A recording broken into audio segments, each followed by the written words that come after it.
All right, we are recording. Yep. Here we go. Hi, everyone. Welcome to this week's Short Attention Span. Yeah. Wow, what happened there? Right. Let me try that one again. Slowly. It's the NyQuil. Aww. Okay. Hi, everyone. Welcome to this week's Short Attention Span webinar. And this week, Kelly, we are going to get sales funky. You wrote a blog 2-3 weeks ago, and you said, you guys, I need business, but I'm not motivated to go get it. Yeah. And I thought, I want to learn, I want to find out more about what it took to get you out of that. Because the situation here, you're not motivated. You're not motivated to make a sales call yesterday or today, and tomorrow's not looking good either. How do you get out of that? Kelly, how did you get out of that funk? Well, I think, to be honest, it was very cathartic to actually admit it and kind of let it go. Like I said it, and some people actually said to me, "Wow, that was really kind of brave and kind of stupid to admit to people that are your potential customers out there that you need business."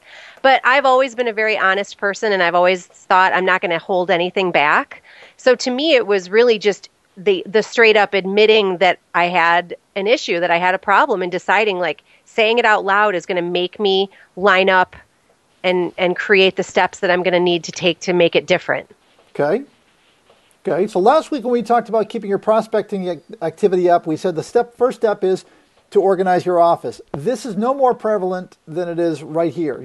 When you're in that sales funk, I'm telling you, gang, there's something motivational about organizing.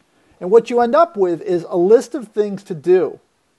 All right. And maybe what you do is you put you identify, you circle a couple of priorities. But when you end up with that list, there's something that says, okay, my brain is now engaged. And I mean, you can go nuts. You could rearrange your office. There's something motivational about that. That's what you're after. When you're in that funk that, I don't want to do it, I'm really down, I'm depressed, I'm not making any money, I feel badly that I can't even get out of this funk. You need to have that base, right? The next thing that I do, Kelly, is I call Kelly. I call her friendly. Yeah. And just kind of get back into that rhythm. Kelly, how's it going? What's up with you? How are the kids? How's Massimo doing? What's up? And how's business? And I want to call someone. Of course, I want to call a customer, but you can also call a friend. I want to call a customer and just check in with them. Just call to say hi. Is there anything I can do for you? How'd that last order go? Here again, you want to call someone. This is your go-to person. Right. Being confident about what you will say. Okay, Kelly, where's that confidence coming from? Well, it's just in being very specific about what you need to accomplish and what you're looking for. So again, if it's even some of these friendly calls that you're making, if you were to say, look, I'm in business growth mode right now, and what I'm looking for is a customer that looks like this. And you can clarify that, and you can describe that to somebody. That way, you know in your head who you're looking for. So you may actually reach out to, which is what I did, a dozen or so people in the industry that I know, saying, this is what I'm doing, this is what I need. Is anybody out there able to help me or, talk to me about something or point me in the right direction? I got so much positive feedback from that. Okay. And remember, your customers want to do that for you too. So it's almost like reaching out to them, friendly, checking in, but also, who else do you know that might benefit from knowing about my services? Who else do you think that would be like you and enjoy working with me? And I've just found that the times that I've made a bunch of phone calls, it's because I felt good about what I was trying to say. I'm following up on an email, or I've got another sales challenge program starting. Is that something you'd be interested in? It's not, it's not some obscure, dead cold call. I know something because of research, but my confidence is what's going to propel me to pick up the phone and make a call.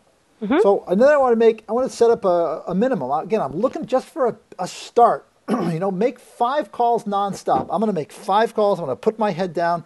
I'm going to make a tick mark that says Monday on it. Monday, how many calls did I make? I only made 1 call yesterday, which is not good.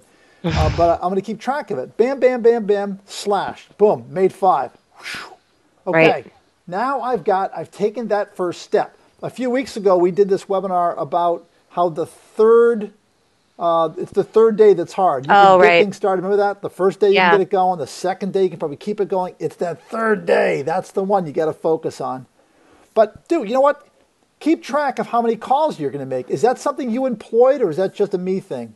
No, it's definitely, I mean, I think that's what you have. I mean, you have to have some kind of metric, Right. right? You have to have some kind of goal. And you work with your lists. I have a whiteboard on my office. And one of the things, again, in the name of like clearing it out and, kind of fresh start, I like to just erase everything on it and start over again sometimes too. So Okay. if I want to say 5 prospecting calls and put that at the top, that, and it says today or it's dated, then I still the next day want to go to that and say that is still the number one thing on my list of things to do if it's that I need to do that every single day.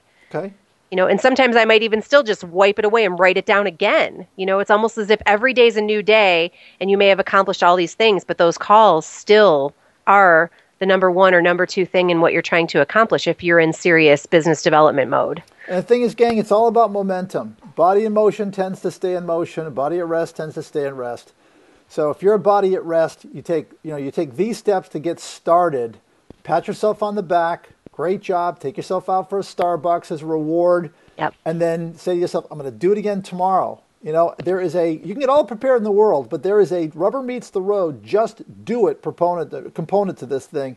And you got to step up and do it. But just remember, one day at a time and get that momentum going again. So, all right, Kelly, we're going to want to hear about your progress. Yep. All right, so check back in Absolutely. with us. I will. I promise. I'm working on it. And we'll talk next week in another short attention span webinar. Thanks, Kelly. Thanks, Bill.